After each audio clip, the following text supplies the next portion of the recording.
시청자 여러분 안녕하십니까? K피플 이영현입니다. 지난 시간에 예고드린 대로 오늘도 로욜라 메리마운트 대학교 경제학과 손성원 교수님과 경제진단 이어갑니다. 자, 교수님, 지금처럼 어려운 상황에서 큰 부자들은 이제 걱정은 없어 보이는데 사실 이제 서민들이 문제란 말이죠. 지난 시간에도 저소득층에 대한 걱정을 좀 하셨는데 지금 서민들 같은 경우는 어떻게 대처를 해야 돼요? 당장 지금 소비를 줄일 수 있는 방법밖에는 없어 보이거든요. 소비 지출도 중요하고요. 또 사람들이 이제 쇼핑도 굉장히 여러 가지로 하게 됩니다. 옛날에는 내가 이걸 좋아하니까 이 상점에 가서 저걸 샀는데 그게 아니고 여러 가지인데 이제 쇼핑을 하게 되고 또 인터넷을 봐가지고 가솔린 그걸 사대 어디가 제일 싸게 살 수 있는가 그런 것도 이제 걱정해야 되고 그게 한 가지고 그 다음에는 이제 잡을 한 가지만 가지고 뭐 어떤 사람들은 두 개, 세 개 가지고 있는 그런 사람들도 있습니다. 그러니까 쇼핑을 잘하는 거하고 그 다음에는 잡을 더 많이 가진 거하고 그런 두 가지 방법이 있다고 봐야겠고 그리고 이제 세 번째는 이제 정부 복지 혜택을 받는 거죠. 네. 미국 경제에서 소비가 차지하는 비중이 굉장히 크잖아요. 그렇지, 한 70% 되거든요. 예, 그러면 소비를 줄인다면 이게 오히려 더 악영향을 주는 것 아닌가요? 어떻게 보십니까? 물론 그렇죠. 그렇기 때문에 이제 경제 침체 후퇴가 생기는 거죠. 이자를 올리는 이유가 소비를 줄이기 위해서 그렇거든요. 예를 들어서 이자가 올라간다 그러면은 자동차 사는데도 이자를 내야 되지 않습니까? 대부분 돈을 빌리니까. 뭐 가전제품을 사는데도 돈을 빌려야 하니까 이자를 내야 되지 않습니까? 지금 모기지 이자도 치솟고 있지 않습니까? 그렇기 때문에 집도 많이 살 수가 없고요. 또 집이라는 게 예를 들어서 집을 사게 되면 그 집 안에 들어가지고 뭐 여러 가지를 바꾸고 가구도 바꾸고 뭐 그러지 않습니까? 그렇기 때문에 집하고 연관된 소비가 굉장히 많습니다. 그래서 지금 이제 이자를 올린 이유가 다 이렇게 해가지고 소비를 지금 줄이려고 하는 거죠. 그러니까 문제는 물론 이제 소비를 줄여야 되는데 너무 많이 줄여버리면 이제 문제가 생긴 거죠. 그러니까 어느 정도 적당히 이자를 올려가지고 소비를 줄이기는 줄이되 어느 정도 줄여야 되느냐 이제 그게 문제죠. 그러니까 소비를 보면은 이제 뭐 자동차, 뭐 가전제품, 집 그게 이제 이자에 굉장히 민감하니까 거기에서 아마 좀 줄어질 거라고 보고 있습니다. 예. 그런데 지금 현재 캘리포니아 정부는 그 가구당 최대 $1,000가 넘는 그 인플레 수당을 또 준대요. 그런데 돈을 많이 풀어가지고 문제가 생겼는데 캘리포니아 주 정부는 이런 상황에서 또 돈을 더 풀겠다고 하는데 이거는 제가 좀 이해가 잘 안 되는 거거든요. 이거 어떻게 생각을 해야 될까요? 옳은 말씀입니다. 그러니까 지금 이제 주정부에서는 돈을 더 많이 쓰려고 하고 있으니까 그러면 인플레가 더 문제가 되지 않느냐. 그게 사실입니다. 제 생각에는 이제 그럼 만일에 이제 필요한 사람들 도와주기 위해서 뭐 가솔린 값을 도와주기 위해서 돈을 좀 풀자 그건 이해가 가는데 그렇다면 딴 데를 줄여야 되는데 지금 가주 정부에서 어떻게 하고 있냐면은 뭐 이것하고 저것하고 지금 현재 상황에서는 가주 정부에 돈이 너무 많아요. 돈이 너무 많아가지고 그냥 여기도 쓰고 저기도 쓰고 그러는데 그게 이제 앞으로는 문제가 될 수 있거든요. 그러니까 부정적인 영향을 줄 수 있다는 그렇죠. 거예요. 그러니까 이제 지금 현재는 이제 세수가 너무 많아가지고 돈을 많이 쓸 수가 있는데 앞으로 이렇게 계속 되지가 않을 겁니다.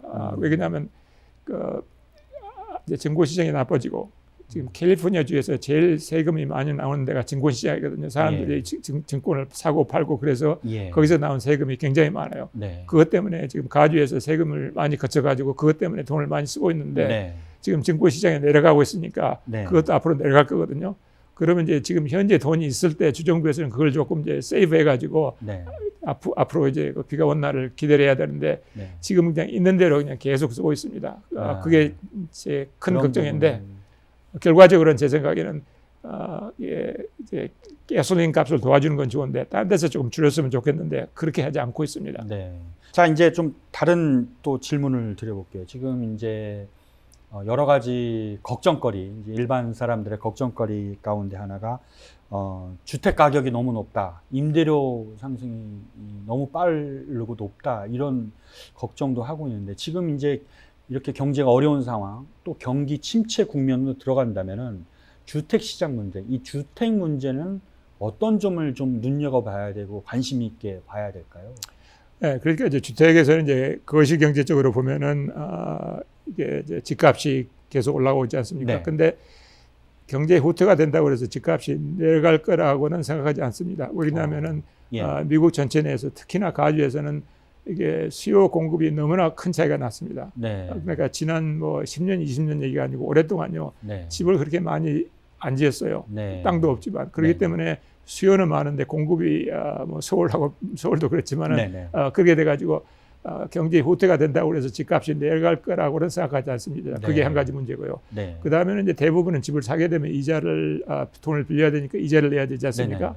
그런데 이자가 작년 말에는 뭐 2%, 3%였는데 지금은 6%, 7% 그렇게 되거든요. 네네. 그러면 이제 그게 큰 부담이 되는데 특히나 그렇죠. 저소득층. 네네. 예를 들어서 지금 이제 현재 보면은 집을 제일 사기 시작한 사람들이 밀레니엄 시대라고 그러지 않습니까? 네. 그 사람들이 나이가 뭐 30대가 돼가지고 결혼해가지고 아도 생기고 애들도 생기고 그러니까 집을 사야 되는데 집값이 올라가지, 네. 이자가 올라가지. 그렇다고 해서 직장도 지금 경제 후퇴가 되니까 걱정해야 되지. 그러니까 네. 그런 상황에서는 집을 살 수가 없어요. 네. 그래서 그게 지금 큰 이제 문제가 됐고 앞으로도 계속 문제가 될 거라고 생각합니다. 그렇죠. 그럼 고통이 좀 더 커진다는 것으로 해석을 하면 되겠네요. 네, 그렇죠. 근데 네. 그러니까 이게 집값 문제는 이제 한국하고 뭐 가주하고 비슷한데 네. 이제 공급이 부족합니다. 그러니까 앞으로 네. 계속 집값은 올라갈 거고 네. 또 뭐 지금 현재 상황에서는 이렇게 이자가 생기면은 집을 사기가 굉장히 어려워집니다. 특히나 젊은 사람들한테는. 네. 그렇군요. 사실 교수님께도 또 여쭤보고 싶은 게 이제 주식과 이제 코인 같은 문제인데 이대로 가다가는 주식시장이 절반 정도로 폭락할 수 있다 이렇게 지금 전망을 하는 사람도 있어요. 근데 교수님께서 보시기에는 어떻게 보시는지?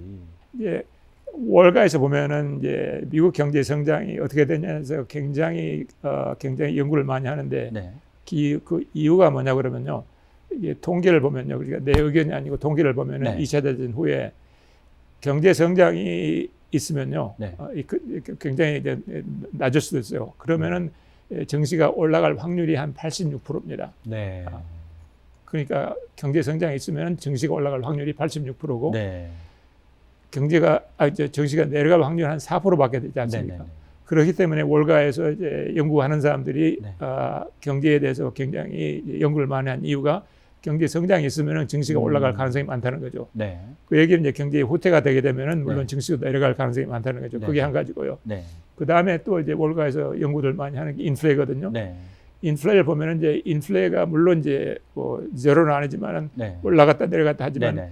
이게 봐가지고 언제가 피크가 되느냐. 그러니까 뭐라고 그럽니까? 피크 최고점. 최고점이 어디냐. 네. 이제 그게 굉장히 중요합니다. 네. 그러니까 역사적으로 보면은 이게 만일 들어서 최고점이 내일 아침이라고 그러지 않습니까? 네. 그러면 그때 증시를 사야 돼요.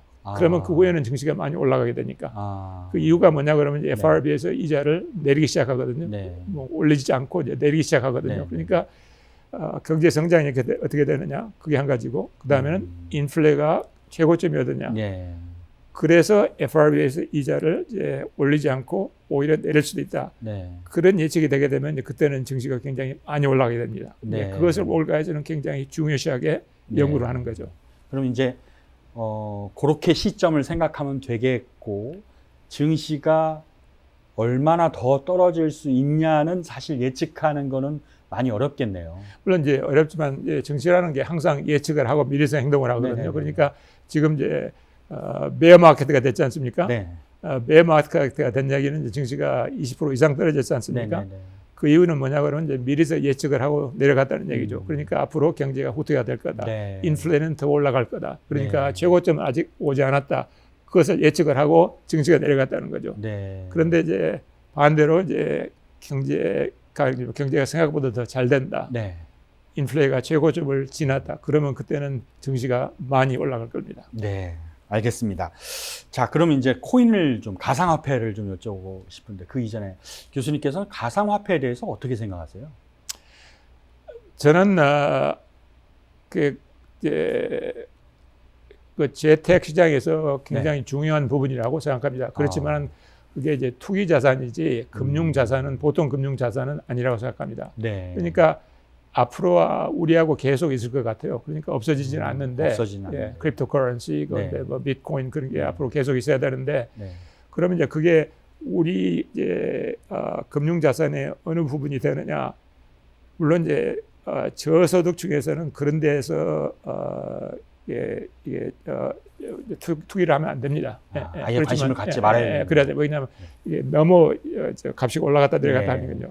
그런데 가령 이제 좀 이제 돈이 많은 분들은 투자를 많이 하시는 분들은 90% 뭐 95%는 이제 뭐 증권을 사고 뭐 딴 것도 사실 수 있지만 거기서 조그만 부분 막 5%, 뭐 6%, 2%, 3% 정도는 이제 가상화폐를 할 수도 있습니다. 그러니까 그 전체로 봐가지고 거기에서 얼마나 가상화폐에 투자를 할 수 있느냐 그렇게 봐야지. 제 생각에는 이제 예를 들어서 뭐 저소득층이 가상화폐에 투자해가지고 돈을 왕창 벌게 생각한다. 그건 아니라고 생각합니다. 이건 이제 다시 올 일은 아니라고 보고. 그건 굉장히 조심해야 한다고 생각합니다. 그러니까 투기로 봐야죠. 투기. 그러면 아까 이제 주식에 대해서 경제와 어떻게 연동이 되는지 좀 설명을 해주셨는데 이 코인, 그러니까 가상화폐는 어떤 식으로 지금 경기 침체기에 움직이게 될지 그걸 좀 알 수 있을까요?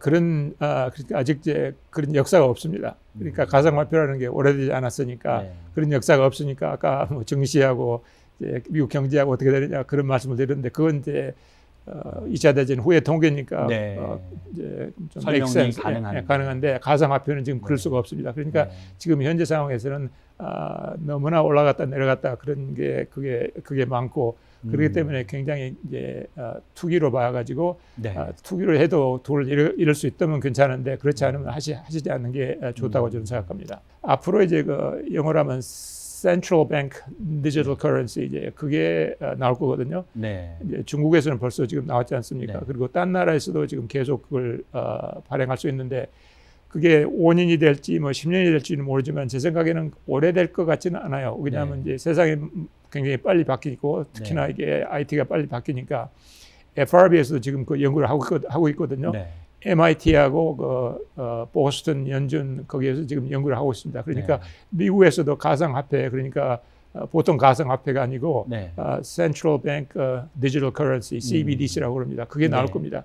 그러게 되면은 이제 달러가 없어지고 이제 가상화폐가 이제 중앙은행에서 통제 가능한 가상화폐가 그렇죠. 가상화폐가 그게 나오는 거죠. 근데 제 생각에는 그게 뭐 10년, 20년 얘기가 아니고 앞으로 뭐 5년, 뭐 6년, 7년 그때 지금 나올 거라 생각합니다. 그러게 되면은 이게 그 가상화폐 딴 게 그게 필요 없을 수도 있거든요. 비트코인이라든지 뭐 그런 것들이 이제 필요 없을 수가 있어요. 왜냐하면 이제 정부에서 가상화폐가 있는데 비트코인을 왜 사느냐 그렇게 생각할 수도 있거든요.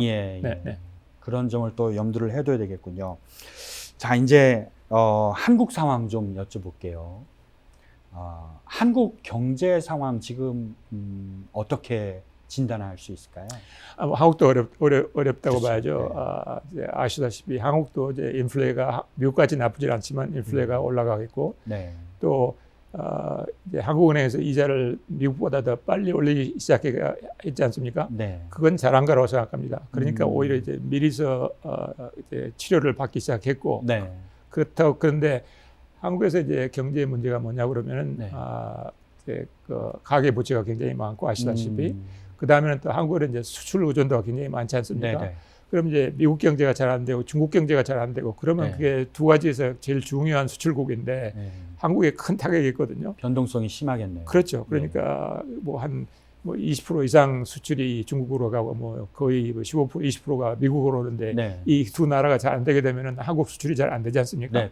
그래도 이제 경상 수지가 나빠지고 한국 경제도 나빠지고 이제 고용 창출도 잘 되지 않고 그럴 상황이 많거든요. 그러니까 한국에도 지금 이제 미국같이는 상황이 나쁘지 않지만은 문제가 앞으로 꽤 많을 거라고 생각하고 있습니다. 그러면은 결국 한국에서 그런 문제를 해결하기 위해서는 근본적인 이른바 경제 구조를 바꿔야지 이런 전 세계 경제 위기에 좀 덜 고통받고 그럴 수가 있다는 얘기처럼 들리는데요. 네, 그렇습니다. 그러니까 한국에는 지금 이제 수출 의존도가 너무 많으니까요. 그러니까 그건 우리가 세계 경제는 컨트롤할 수 없지 않습니까? 중국 경제, 미국 경제. 그러니까 어떻게 하면 이제 앞으로 이제 내수를 더 많이 늘려가지고 수출 의존도를 줄이느냐 그걸 구상을 해야 되거든요.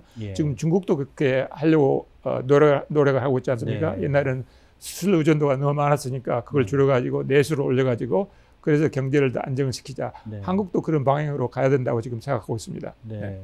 그런데 이제 살기 힘들다고 그 결혼하면은 이제 애 낳기를 꺼리는 사람들도 나오는데 내수를 키운다는 게 실제적으로는 지금 현재 한국 상황에서는 한계가 있잖아요. 그러면 어떻게 해야 됩니까? 그러니까 이제 데모그래픽스 그게 네. 큰 문제가 되는데 네.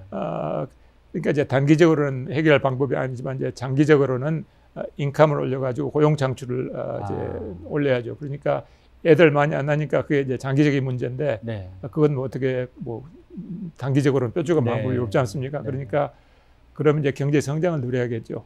경제 성장을 늘리고 사람들이 이제 인플레가 낮고 뭐 컨슈머 컨피던스가 올라가 가지고 돈을 더 많이 써도 되겠다. 네. 그런 방향으로 나가는 수밖에 없죠. 네. 네. 그 이제 교수님께서 부채 문제를 이제 또 얘기를 해주셨는데 한국의 부채 문제. 이 한국의 부채 문제는 해결할 수 있는 거예요. 지금 구조상으로 봤을 때는 너무 이 집 부동산에 매달려 있어서 그 부채 문제는 절대 해결이 안 될 것처럼 보이거든요. 근데 그 부채가 이제 많은 건 사실인데요. 네. 저도 한번 이제 연구를 해봤는데 그래가지고 한번 한국 신문에 내가 기여도 쓰기도 했습니다만은 한국 사람하고 미국 사람들하고 이제 가계 부채를 보면요. 네.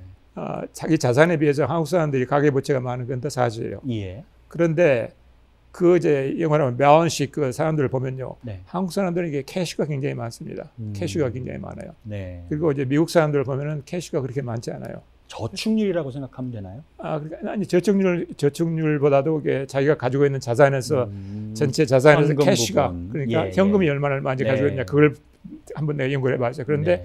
한국 사람들이 현금이 굉장히 많아요. 미국 사람들은 뭐 부동산, 뭐 자동차, 뭐 네. 이런 게 많은데 네. 그러니까 유동성이 한국 사람들은 한국 소비자들 유동성이 훨씬 더 많다는 거죠. 네. 미국 사람들 유동성이 훨씬 줄어요. 그게 좀 이제 차이가 나요. 있군요. 그렇기 때문에 가계 부채가 높기는 높지만 네. 미국에 비해서 그렇다고 해서 하루 아침에 뭐 뱅크럽시가 하고 뭐 큰 문제가 생긴 건 아니라고 생각합니다. 네, 알겠습니다. 자, 이제 교수님께서 이전 시간에 미국의 경기 침체는 불가피하다라고 보셨는데, 그럼 미국에서 경기 침체가 왔을 때 한국에 미치는 영향 어디까지 생각을 해봐야 될까요? 큰 영향이 있습니다. 그러니까 네. 미국 경제가 침체가 되면은 이제 그게 중국에도 큰 영향이 있고 미국에 있고 중국에 있고 그러면 그게 한국으로 돌아오지 않습니까? 그게 한국의 수출이 뭐 거의 40% 50%가 미국하고 중국으로 가는데 네. 한국에서 영향을 안 받을 수가 없지 않습니까? 그렇죠. 그게 이제 한 가지 큰 문제고 그다음에 이제 연준에서 이자를 올리니까 네.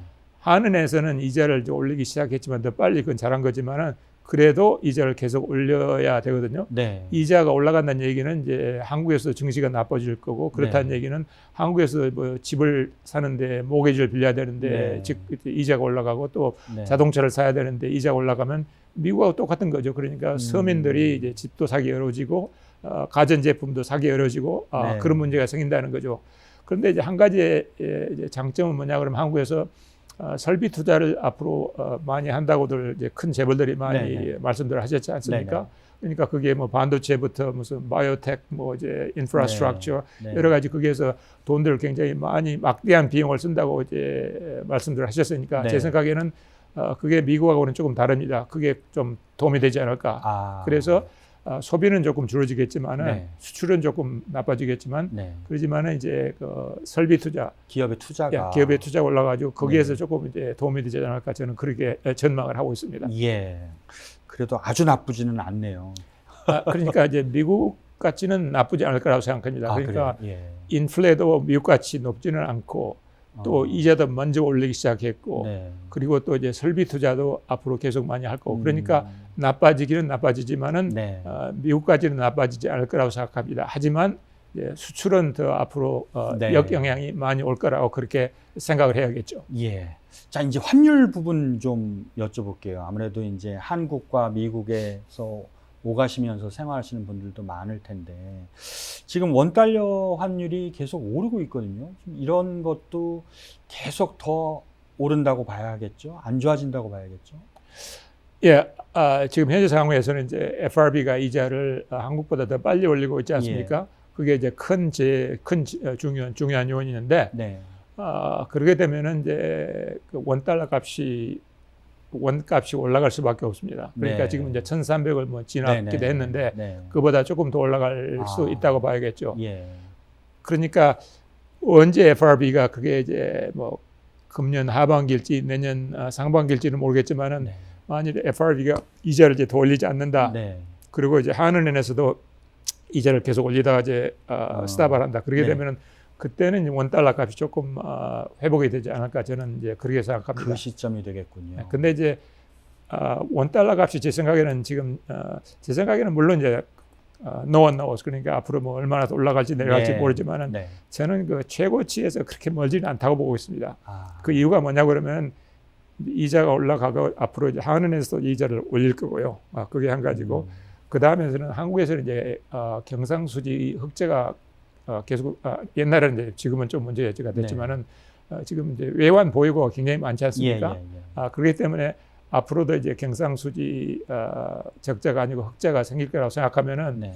그게 큰 도움이 되거든요. 미국에서는 항상 적자 아닙니까? 그런데 네. 한국에서는 물론 이제 적자 될 수도 적자된 때도 있었지만은 네. 그래도 장기적으로 보면 항상 이제 흑자가 되니까 네. 그게 달러에 역영향이 되고 환율을 좀 이제 내리는 계기가 될 수도 있습니다. 그렇군요. 자, 근데 이렇게 이제 경제 상황 쭉 한번 짚어봐 주셨는데 지금 이제 우리는 미국하고 중국 양쪽을 다 봐야 되는 입장인데 사실 미국하고 중국하고 계속 지금 거리를 벌리고 있습니다. 대립하고 있는 모습을 보이는데 이렇게 된다면 경제가 더 나빠지거나 회복하는 데 더 오래 걸리거나 또 미국과 우리나라의 그 손상이 더 심해질 가능성이 크다고 이렇게 생각할 수밖에 없겠죠. 그렇죠. 그러니까 한국이 조금 이제 어려운 상황이죠. 어려운 상황이 뭐냐 그러면 이제 미국하고도 잘 지내야 되고 이제 네. 중국하고도 잘 지내야 되는데 앞으로 그렇게 해야죠. 그러니까 앞으로 이제 한국 정부에서 그걸 어떻게 경제적으로 외교적으로 잘 해가지고 두 쪽하고도 다 잘 지낼 수 있는가 그게 굉장히 저는 중요하다고 생각합니다. 네. 그렇지만 이제 결과적으로는 초이스를 해야 된다 그러면 물론 이제 나는 뭐 정치하는 사람이 아니지만 제일 중요한 게 안보 아닙니까? security. 예, 근데 안보는 우리 중국한테 의존할 수는 없지 않습니까? 그래도 결과적으로는 이제 초이스를 해야 된다면 네. 잘 지내야 되지만 두 쪽 다 해야 되면 이제 미국 쪽으로 가는 수밖에 없죠. 네. 왜냐하면 안보는 이게 미국한테 의존을 해야 되니까요. 네. 그거보다 더 중요한 게 없지 않습니까? 그렇죠. 이제까지 미국하고 이제 우리나라하고 계속해서 이제 관계가 있었던 만큼 그래서 이제 사실상 우리가 미국한테 많이 의존하는 부분도 있기는 한데 자 그럼 원론적으로 제가 질문을 한번 다시 드려본다면 지금 미국이 어려움을 겪고 있는데 미국은 다시 이 어떤 이렇게 세계 경제에서 다시 주도권을 잡을 수 있을까요? 그거는 아니라고 생각합니다. 왜 그러냐면 이제 세계 경제, 뭐 한국 경제, 중국 경제, 인도 경제, 뭐 그런 데가 그러니까 뭐 옛날에는 후진국이라고 그랬는데 네. 이제 그게 후진국이 아니고 후진국들이 선진국이 됐지 않습니까? 네. 그러니까 제 생각에는 미국이나 한국이나 경제적으로 보면 이제 거의 동반이라고 봐야겠죠. 네. 그러니까 뭐 최근에 이제 윤 대통령님이 여행하실 때도 사람들이 그런 말이 있었거든요. 한국은 이제 옛날에는 이제 새우라고 그랬는데 새우가 아니고 우리도 고래다. 아하. 그러니까 이제 같이 고래를 대응을 해야 된다. 그러니까 제 생각에는 그게 꼭 나쁜 건 아니라고 생각합니다. 그러니까 네. 옛날에는 미국이 잘 살고 유럽이 잘 살고 딴 나라도 못 살았는데 네. 지금은 세계들이 다 잘 살고 네. 잘 살고 있지 않습니까? 네. 그게 저는 좋다고 봅니다. 그러니까 한국이 잘 사는 게 미국한테도 도움이 되거든요. 왜냐하면 네. 미국에서도 수출을 많이 할 수 있고 네. 서로 도울 수도 있고 또 옛날에는 이제 뭐 군사 시큐리티 거기에서도 미국에서 부담을 많이 했는데 이제 한국에서는 또 부자가 되니까 뭐 담당을 하고 오히려 뭐 미국한테 돈을 주지 않습니까? 네. 그러니까 미국한테도 그게 좋다고 생각합니다. 그렇군요. 그런 측면에서도 봐야겠군요. 지금 이제 교수님의 설명을 듣다 보면서 참 경제 공부는 계속 해야 될 것 같아요. 근데 사실 저도 전공이 경제가 아니라서 교수님한테 이제 질문을 드리기가 되게 어려웠는데 이 경제에 대해서 어떻게 하면 좀 더 관심을 가질 수 있을까? 공부하라고 그러면 또 지레 겁먹고 또 포기하시는 분들이 많을 텐데 마지막으로 어떻게 하면 경제에 관심을 좀 더 갖고 친숙해질 수 있을까? 이걸 좀 얘기해 줄 수 있다면 어떠세요? 네, 그러니까 이제 공부를 해야겠죠. 그러니까 근데 저도 이제 네. 대학 교수입니다만은 네. 대학에서 경제를 가르치는데 조금 저한테는 좀 맞지도 않는 게 뭐냐 그러면 네. 너무 이론적이에요. 그러니까 이게 경제라는 것은 이제 실생활을 하는 건데 네. 그냥 이제 저도 대학에서 가르치고 옛날에 뭐 박사학위까지 받았습니다만은 네. 경제학을 공부할 때 이게 경제학인지 수학인지 알 수가 없어요. 수학을 너무 많이 쓰기 때문에. 네. 그러니까 제 생각에서는 대학에서 어떻게 좀 경제학을 좀 이제 가르쳐 가지고 사람들이 실물 경제하고 좀 연관을 할 수 있도록 그렇게 만들어야 됩니다. 네. 그러니까 그런 경우가 많거든요. 저도 이제 뭐 경제학을 가르치고 싶습니다만은 젊은 학생들이 와가지고 굉장히 이제 경제에 대해서 익사이트 해가지고 경제학을 봤는데 보니까 이게 경제학이 아니고 수학이거든요. 예. 그러니까 실망을 해가지고 그냥 네. 스탑을 해버렸는데 네. 좀 가르친 방법을 조금 다르게 해야 돼요. 그래서 이제 젊은 사람들이 경제학을 공부해가지고 사회에 나가가지고 더 관심을 가가지고 이제 여러 가지 일을 할 수 있도록 그렇군요. 그런 방향으로 저는 가는 게 좋지 않을까 생각합니다. 네. 그러면 이제 저 같은 이제 경제 비전문가들이 좀 알기가 좀 쉬워지겠네요. 그때쯤 되면요. 네, 그러니까 그렇게 돼야 됩니다. 그렇게 이제 물론 경제에 대해서 많이 알고 계시지만은 제 생각에는 이제 서로 그렇게 해서 경제 공부를 많이 하면은 서로 다 좋을 거라고 생각합니다. 일단 공부를 피할 수가 없군요. 네. 일단 공부를 해야 되겠군요. 그렇죠. 알겠습니다. 교수님. 자, 장시간 1부와 2부에 걸쳐서 경제 진단을 해주셨는데 많은 이해가 될 것 같습니다. 교수님 말씀 정말 감사드립니다. 고맙습니다. 네, 감사합니다. 두 차례에 걸친 손승원 교수님의 경제진단, 시청자 여러분께 많은 도움이 되셨기를 바랍니다. 저희는 다음 시간에 다시 찾아뵙겠습니다. 시청해주신 여러분 고맙습니다.